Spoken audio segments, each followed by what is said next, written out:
Hey, welcome to Just So You Know. Today, we're taking a fun trip down memory lane to the OG days of Fortnite Chapter 1 Season 1. It was a time when everything was fresh, thrilling, and a bit chaotic.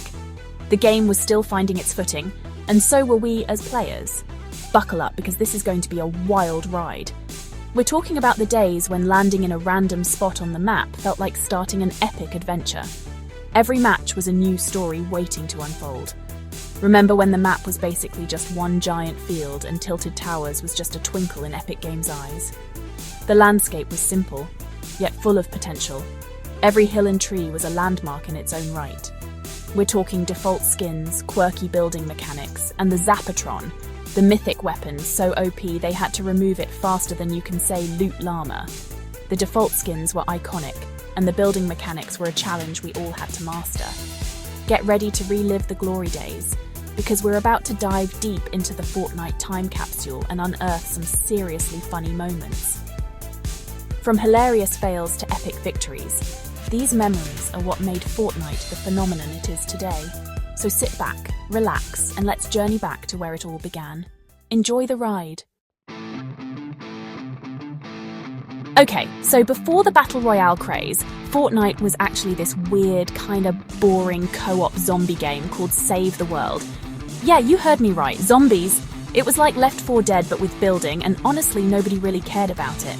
But then PUBG exploded onto the scene and Epic Games was like, hold my V-Bucks, we can do that too, but with building, and bam.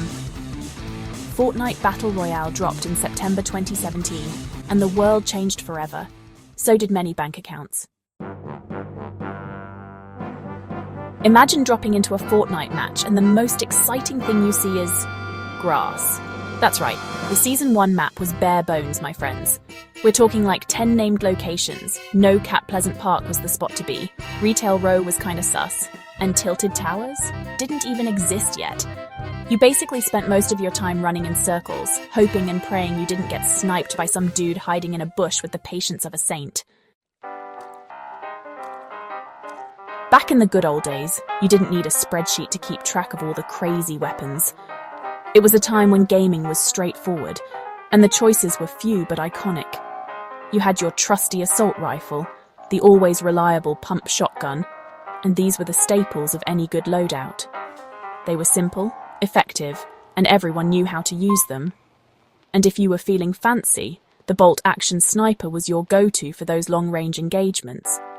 It required skill and precision, making every shot count. Oh, and let's not forget the Zapatron. This futuristic weapon was the stuff of legends, a rare find that could turn the tide of any battle. This thing was like the Thanos of Season 1, a mythic weapon so ridiculously overpowered that it got vaulted faster than you could say GG. It was the ultimate game changer, feared and revered by all. Seriously, this thing could vaporize you from across the map. One shot, and you were done for. It was both thrilling and terrifying to encounter. Rip Zapatron, you were too OP for this world. Your legacy lives on in the memories of those who wielded you, even if only for a brief moment. Back in Season 1, there were no fancy battle passes or free skins. You rocked the default skin, or you coughed up some serious V-Bucks. And let me tell you, the default skin army was a force to be reckoned with. They were like the chaotic neutral faction of Fortnite. You never knew if they were going to carry you to victory or accidentally blow themselves up with a poorly placed rocket. But hey, at least everyone was on a level playing field, right? Season 1 was the Wild West of Fortnite fashion. If you wanted to flex on the competition, you had to grind for those V-Bucks and buy skins directly from the item shop. The OGs out there will remember the Renegade Raider and Aerial Assault Trooper skins. These were the status symbols of the day. If you were lucky enough to snag these back then, congrats, you're basically Fortnite royalty now. Wear those skins with pride, my friend. Even in the early days, Fortnite knew how to get the party started. The default dance was the ultimate weapon in any player's arsenal. Just drop that sweet, sweet victory dance after you clutched up a win, and watch your opponents rage quit in style. It wasn't long before the default dance escaped the digital world and infiltrated real life. School hallways became impromptu Fortnite lobbies. and the principal's office became a badge of honor. Hey, some things are worth getting in trouble for, right? The default dance became a global phenomenon, uniting players and non-players alike. Okay, let's be real. The gameplay in Season 1 was a work in progress. It was like watching a toddler try to run before they could walk. Building mechanics. People were basically just throwing up walls and hoping for the best. It was a chaotic dance of bricks and wood, with players frantically trying to piece together something that resembled a fort. You'd see someone place a ramp directly into a wall and call it strategy. It was like watching someone try to solve a puzzle with pieces that didn't quite fit. Shooting? Shotguns were like playing Russian roulette. You either hit a headshot for 200 damage, or did a measly 7 damage to their pinky toe. The inconsistency was maddening, making every encounter a gamble. And snipers? Don't even get me started. Trying to land a shot felt like trying to thread a needle in a hurricane. Unless you had the accuracy of a hawk on caffeine, you were better off throwing snowballs.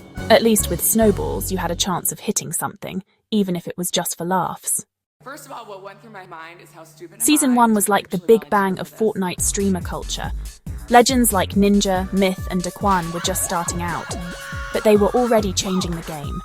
Ninja was out here hitting 90s before we even knew what a 90 was. Myth was turning building into an art form, and the rest of us were just trying to place a door without crashing. Good times. Remember when you could actually squad up with your friends, land at Salty Springs, and have a good time without getting absolutely demolished by some 12-year-old who's been playing Fortnite since birth? Yeah, Season 1 lobbies were a different breed. It was all about good vibes, hilarious fails, and the pure joy of experiencing something new together. Okay, so the map was small, but that just meant the action was always intense. There were no cars, no launch pads, no ATVs. You were running on foot, baby, got caught in the storm. Too bad, better start sprinting or accept your fate. But hey, at least you didn't have to worry about getting sniped by someone flying a UFO. Simpler times, am I right? Let's be real, the average Fortnite player in Season 1 was just trying to figure out which way was up. Building was more of a panic response than a tactical maneuver. And if you managed to crank a 1x1 tower, you were basically a god among mortals. Except for that one guy. You know the one. The dude who was already hitting crazy snipes and building the Taj Mahal while the rest of us were still trying to figure out how to reload our guns. The Zapatron. This mythical weapon was like a unicorn riding a meteor, rare, powerful, and gone before you could blink. Epic Games unleashed this beast on the world for like 5 minutes and then had to yank it back because it was just too much. Imagine getting laser beamed across the map before you even finished looting your first chest. Yeah, balance wasn't exactly a top priority back then. Season 1. Fortnite was a simpler time. A time before turbo building, triple edits, and kids who could crank 90s in their sleep. Back then, it was all about chilling with your friends, trying not to get sniped, and maybe, just maybe, getting a win. No pressure, no sweat, just pure unadulterated Fortnite fun. Remember when the storm was actually scary, like heart racing, palms sweating, I'm about to die scary? Yeah, that was the Season 1 storm. No launch pads, no rifts, no fancy vehicles to outrun the impending doom. If the circle was far, you were basically done for. Trying to figure out the damage output of weapons in Season 1 was like trying to predict the weather. Completely random and often frustrating. The pump shotgun was the ultimate example of this. You could hit someone square in the face and do a measly 8 damage, or you could accidentally shoot the ground and somehow hit them for a 200 damage kill. The RNG gods were truly in control back then. Season 1 was all about keeping things simple. There were no giant world-altering events, no celebrity concerts, no giant monsters destroying the map. It was just you, 99 other players, and the thrill of the battle. And honestly, sometimes that's all you need for a good time. Season 1 gave birth to some of the most iconic Fortnite memes of all time. From the default dance gang to no-scope compilations, players were finding new and hilarious ways to troll each other and capture the pure chaos of the game. People would literally sacrifice themselves just to hit you with a well-timed take the L emote. It was a different time, my friends. Truly unforgettable. Fortnite. Chapter 1, Season 1 may not have been perfect, but it was the start of something truly special. It took a simple concept, Battle Royale, added a dash of building madness, and created a game that would go on to capture the hearts and minds of millions of players worldwide. It was a cultural phenomenon, a global obsession, and a testament to the power of video games to bring people together. First of all, what went through my mind is how stupid am I to actually... And there you have it, folks. The chaotic, hilarious, and unforgettable early days of Fortnite. From the empty map and wonky weapons to the default skin army and the rise of streamer culture, Season 1 was a wild ride that paved the way for the game we know and love today. If you enjoyed this trip down memory lane, smash that like button and subscribe for more content like this. See you next time, friends.